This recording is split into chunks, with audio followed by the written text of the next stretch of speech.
Hello मित्रों, आप सभी का स्वागत है जीएस फोकस 360 डिग्री चैनल में। मैं राहुल सिंह आपके लिए एक विशेष सीरीज जो है यहाँ स्टार्ट करने जा रहा हूँ, जो पॉलिटी राजनीति शास्त्र से जो वनडे एग्जाम्स में जो क्वेश्चंस पूछे जाते हैं, UPSI, RRB, NTPC, SSC, CGL, MTS, जितने भी आपके एग्ज़ाम्स होते हैं गवर्नमेंट एग्जाम्स, जिनमें पॉलिटी का बहुत ज़्यादा रोल रहता है, तो वो जो क्वेश्चंस जो प्रीवियस ईयर पूछे जा चुके हैं और जिनके आने की संभावना होती है, वही क्वेश्चंस यहाँ कराए जाएंगे। और ये जो श्रृंखला है तब तक चलती रहेगी जब तक पॉलिटी में आप जो है एक अहम भूमिका अपने एग्जाम में ना निभा पाएँ, तब तक ये सीरीज आपकी चलती रहेगी। तो ज़्यादा देर न करते हुए आप लोग जो हैं वो शेयर कर दीजिए अपने फ्रेंड्स लोगों के साथ, ताकि अपने सगे संबंधियों के साथ, ताकि वे भी हमसे जुड़ सकें। तो ज़्यादा देर न करते हुए हम लोग क्वेश्चंस की ओर ही चलते हैं। एक बार फिर से बता देता हूँ, जो सीरीज है ये हमारी लास्ट तक तब तक चलती रहेगी जब तक जो है आपका एग्जाम्स क्लियर नहीं हो जाता है। तो पॉलिटी से मेरा दावा ये है कि यहाँ से क्वेश्चंस आपके यहीं से आएंगे, और मेरा दावा है कि जहाँ यदि आप ये सीरीज कर लेते हो तो पॉलिटी का एक भी क्वेश्चन आपका गलत नहीं होगा। चलिए क्वेश्चन की ओर चलते हैं। क्वेश्चन फर्स्ट है, भारतीय संघवाद को सहकारी संघवाद किसने कहा था? Who called Indian federalism as cooperative federalism? तो आपको याद रखना है, ग्रेविन ऑस्टिन, जो ग्रेविन ऑस्टिन थे, इन्होंने कहा था भारतीय संघवाद को सहकारी संघवाद। ठीक है, ग्रेविन ऑस्टिन। चलिए नेक्स्ट क्वेश्चन की ओर चलते हैं। नेक्स्ट क्वेश्चन हमारा ये है, which of the following is not characteristic feature of Indian federalism? यानी निम्नलिखित में से कौन सी एक भारतीय संघवाद की अभिलाक्षणिक विशेषता नहीं है? ऐसा कौन सा फीचर है जो भारतीय संघवाद का जो है आपका इंडियन फेडरलिज्म का फीचर नहीं है? तो आपको याद रखना है, अवशिष्ट शक्तियों की बात करें, केंद्र में निहित होती हैं रेजिडुअरी पावर्स जो होती हैं, तो ये तो होता है भाई। और भारतीय संविधान की 7वीं अनुसूची ये भी है भाई फीचर। द्वैध सरकार प्रणाली, यानी एक राज्य स्तर पर एक सेंटर पर, यानी केंद्र में द्वैध सरकार प्रणाली भी है। लेकिन ये जो बात की गई है फर्स्ट ऑप्शन की, जैसे संघबद्ध होने वाली इकाइयाँ संघ बनाने के लिए सहमत हुई, तो ये नहीं है, याद रखिएगा। नेक्स्ट क्वेश्चन की ओर चलते हैं। नेक्स्ट क्वेश्चन मेरा ये है, आपको याद रखना है कि केसी विहेर के अनुसार भारतीय संघवाद के संबंध में निम्नलिखित में से कौन सा कथन सही है? निम्नलिखित में से कौन सा कथन सही है? केसी विहेर के अनुसार बात की गई है, तो याद रखना इसका जो आंसर है वो है सहायक संघीय सिद्धांत के साथ जो है एकात्मक राज्य। सहायक संघीय सिद्धांत के साथ एकात्मक राज्य, यानी unitary state with subsidiary federal principle, याद रखिएगा। नेक्स्ट क्वेश्चन की ओर चलते हैं। नेक्स्ट क्वेश्चन ये है, संघवाद का क्या अर्थ है? जो आपका फेडरलिज्म है उसका मीन है क्या? ठीक है, ये क्वेश्चन है। तो देखिए, ये जो संघवाद है आपका फेडरलिज्म, इसका जो अर्थ होता है वो होता है देश में सरकार, यानी देश में सरकार के एक से अधिक स्तरों का अस्तित्व। देश में सरकार के एक से अधिक स्तरों का अस्तित्व, ये है आपका संघवाद का अर्थ।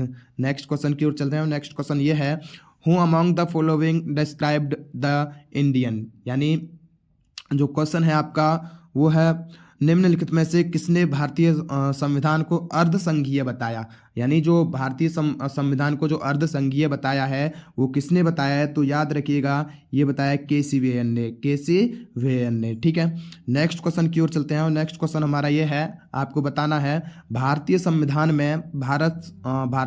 में सरकार का अर्ध संघीय संविधान से लिया गया है, यानी कहाँ से लिया गया है? ये जो आपका अर्ध संघीय, यानी आपका क्वासी फेडरल जो है अर्ध संघीय संविधान कहाँ से लिया गया है भारतीय संविधान में? तो याद रखिएगा, ये कनाडा से लिया गया है। इसका राइट आंसर है कनाडा। ठीक है, नेक्स्ट क्वेश्चन की ओर चलते हैं। और नेक्स्ट क्वेश्चन हमारा ये है, आपको बताना है, निम्नलिखित में से कौन भारतीय संघीय प्रणाली की विशेषता नहीं है?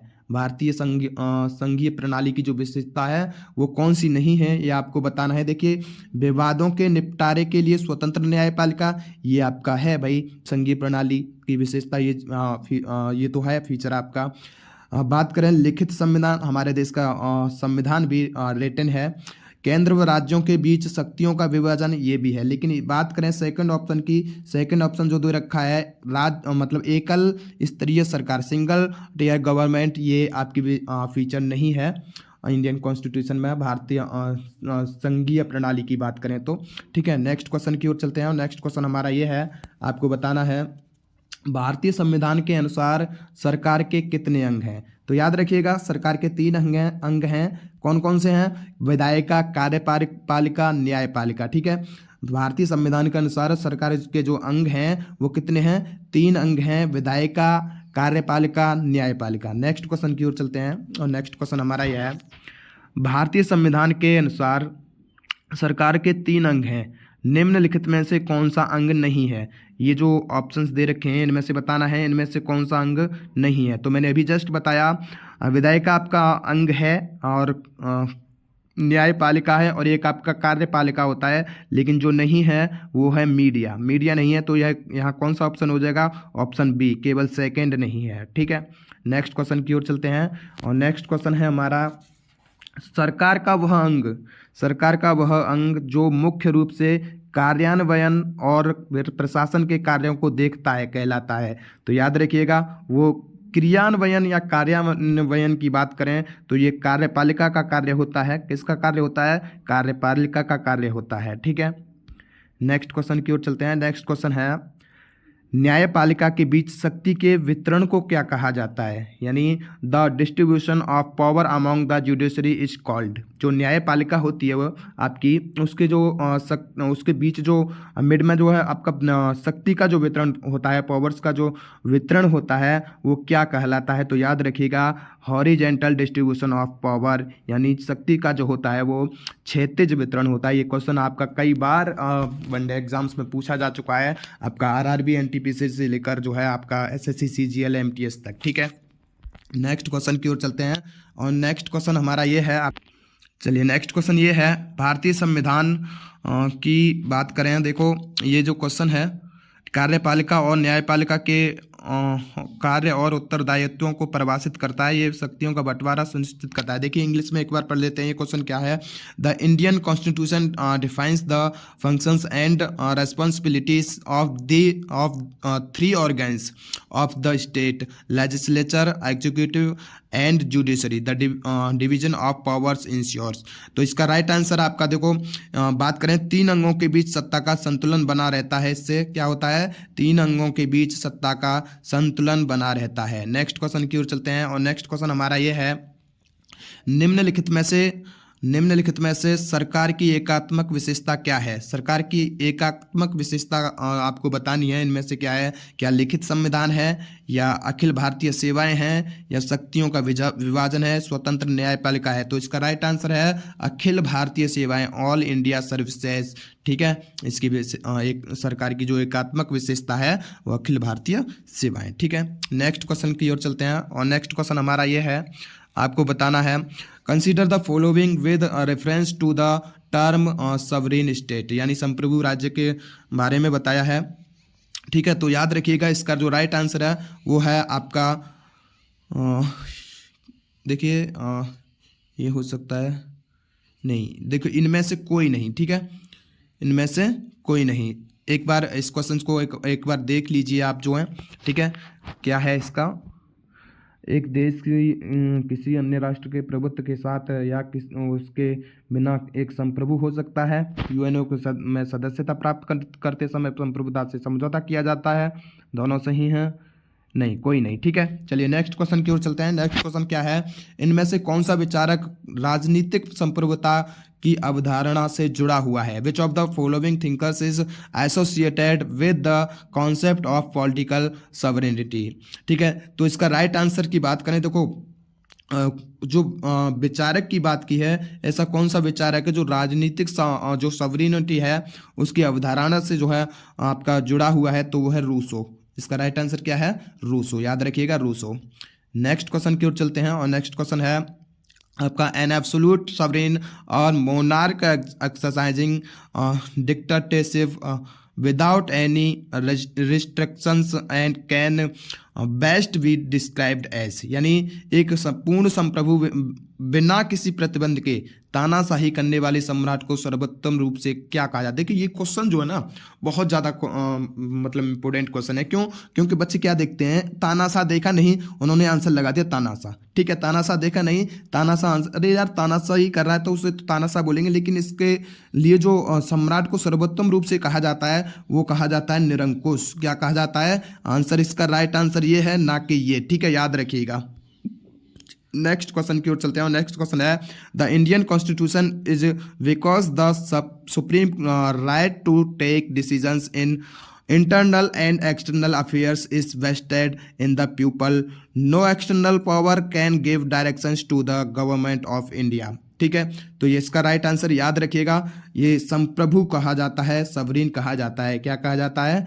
संप्रभु, सवरीन। ठीक है, नेक्स्ट क्वेश्चन की ओर चलते हैं। नेक्स्ट क्वेश्चन है संविधान तैयार करने वाला पहला देश कौन सा था? तो याद रखिएगा, जो संविधान तैयार किया था, लिखित संविधान की बात करेंगे। देखो तो जो तैयार हुआ है वो लिखित ही होगा, रिटन ही होगा।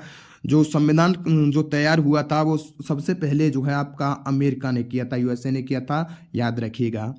नेक्स्ट क्वेश्चन की ओर चलते हैं। नेक्स्ट क्वेश्चन है विश्व का सबसे प्राचीन एवं अलिखित संविधान किस देश का है? तो याद रखिएगा, ब्रिटेन का जो है अलिखित संविधान है, अनरिटन है और सबसे प्राचीन भी है। ठीक है, नेक्स्ट क्वेश्चन के, अच्छा ये क्वेश्चन आपके लिए देखो, ये बहुत ज़्यादा इंपॉर्टेंट क्वेश्चन है। भारतीय संविधान कितने शब्दों से बना है?